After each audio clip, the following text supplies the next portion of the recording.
नमस्कार. जंगलांना लागणारी आग म्हणजे वणवा ही एक खरंच खूप मोठी आणि विनाशकारी आपत्ती आहे. पण कधी विचार केलाय ही आग नेमकी लागते कशी आणि त्याहून महत्त्वाचं म्हणजे आपण ती खरंच थांबवू शकतो का? चला तर मग आजच्या या विश्लेषणामध्ये आपण याच प्रश्नाची उत्तरे शोधूया. एका लहानशा ठिणगीपासून ते मोठ्या उपायांपर्यंतचा संपूर्ण प्रवास समजून घेऊया. हे वाक्य खरं तर खूप काही सांगून जातं, नाही का? फक्त एक ठिणगी, आपला एक छोटासा निष्काळजीपणा आणि हजारो मुके जीव, आपली लाखो मोलाची वनसंपत्ती, सगळं काही क्षणात जळून खाक होऊ शकतं. ही एक ठिणगी किती महाभयंकर असू शकते हेच आपल्याला आधी नीट समजून घ्यावं लागेल. तर मग आपल्या या चर्चेचा प्रवास कसा असेल? सगळ्यात आधी हे संकट नेमकं काय आहे ते पाहू. मग आग लागण्यामागची कारणं शोधू. त्यानंतर त्याचे गंभीर परिणाम काय होतात ते बघू. आणि मग हे सगळं रोखण्यासाठीचे उपाय आणि त्यात आपली भूमिका काय आहे यावर बोलूया. चला तर मग सुरुवात करूया. वणवा म्हणजे नेमकं काय?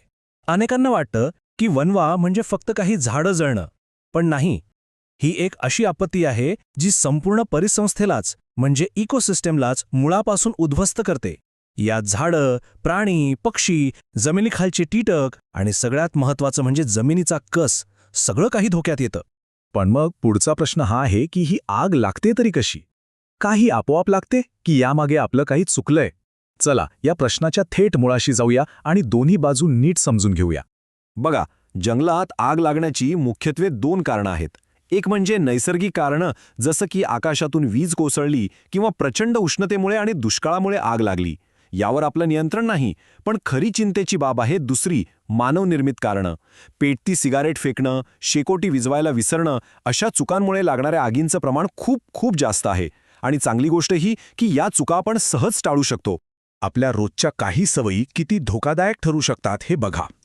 जंगलाच्या वाटेवर सहज फेकलेली पेटती सिगारेट, ट्रेकिंगला गेल्यावर पेटवलेली आणि अर्धवट विझवलेली शेकोटी, किंवा अगदी कचऱ्यात फेकलेली एखादी काचेची बाटली. हो, काचेची बाटलीसुद्धा सूर्यप्रकाशामुळे भिंगासारखं काम करून आग लावू शकते.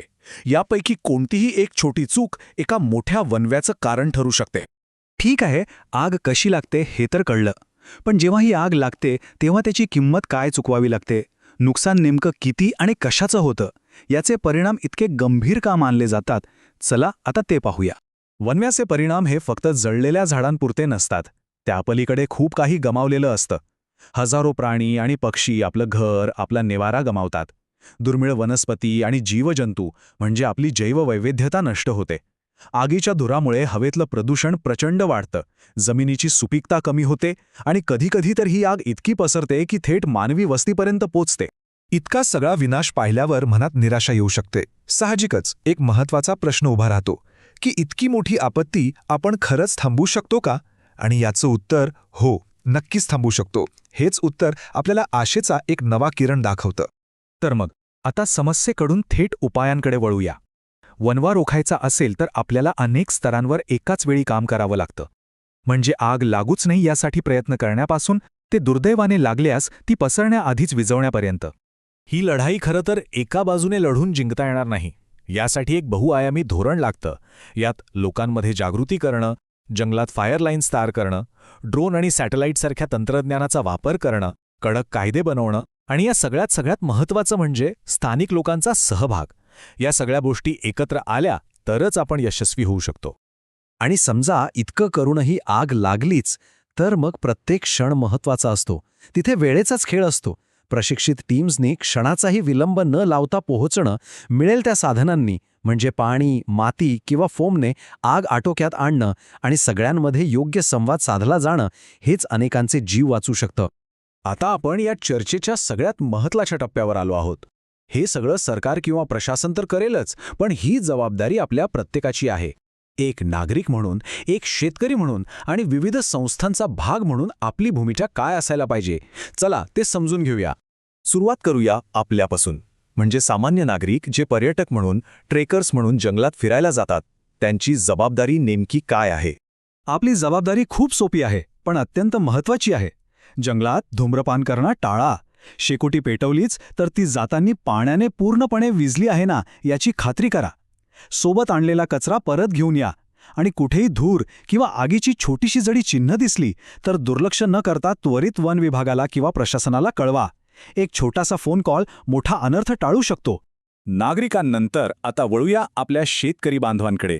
त्यांचं योगदानही खूप महत्त्वाचं आहे, कारण शेती आणि जंगलं यांचा अनेकदा खूप जवळचा संबंध असतो. शेतकरी बांधवांनी शेतीची कामं करताना, विशेषतः राब भाजणीसाठी आग वापरताना प्रचंड काळजी घेणं गरजेचं आहे. वाऱ्याची दिशा पाहून आणि जाळपट्टे तयार करून आग नियंत्रणात राहील याची खात्री करायला हवी. त्याचबरोबर आता आग न लावता शेती स्वच्छ करण्याचे अनेक आधुनिक पर्यायही येत आहेत, त्यांचाही विचार करायला हवा. आणि मग येतात त्या संस्था जे समाजात खरं परिवर्तन घडवण्याचं सामर्थ्य ठेवतात, म्हणजे शाळा आणि विविध स्वयंसेवी संस्था. जनजागृतीच्या कामात त्यांची भूमिका खूप मोलाची आहे. शाळा आणि NGO लोकांपर्यंत पोहोचण्यासाठी विविध कार्यक्रम घेऊ शकतात. कार्यशाळा, पोस्टर स्पर्धा, पथनाट्य, रॅली अशा अनेक मार्गांनी वणव्याचे धोके आणि ते टाळण्याचे उपाय लोकांपर्यंत पोहोचवता येतात. आणि सगळ्यात महत्त्वाचं म्हणजे लहान मुलांच्या मनात जर वनसंवर्धनाचं महत्त्व रुजवलं तर ते आपल्या भविष्यासाठी एक मोठी गुंतवणूक ठरेल. तर मग या सगळ्या चर्चेनंतर चला आपण सगळे मिळून एक संकल्प करूया. प्रत्येक जण आपल्या आपल्या स्तरावर जंगलांना आगीपासून वाचवण्यासाठी पूर्ण प्रयत्न करेल. हा फक्त एक विचार नाही, तर ही आपली एक सामूहिक जबाबदारी आहे, एक कर्तव्य आहे. कारण शेवटी जंगल वाचवणं म्हणजे फक्त काही झाडं किंवा प्राणी वाचवणं नाहीये, ते म्हणजे आपलं आणि आपल्या पुढच्या पिढ्यांचं भविष्य सुरक्षित करणं आहे. हे सोपं समीकरण नेहमी लक्षात ठेवलं पाहिजे. वन वाचवा तरच भविष्य वाचवा.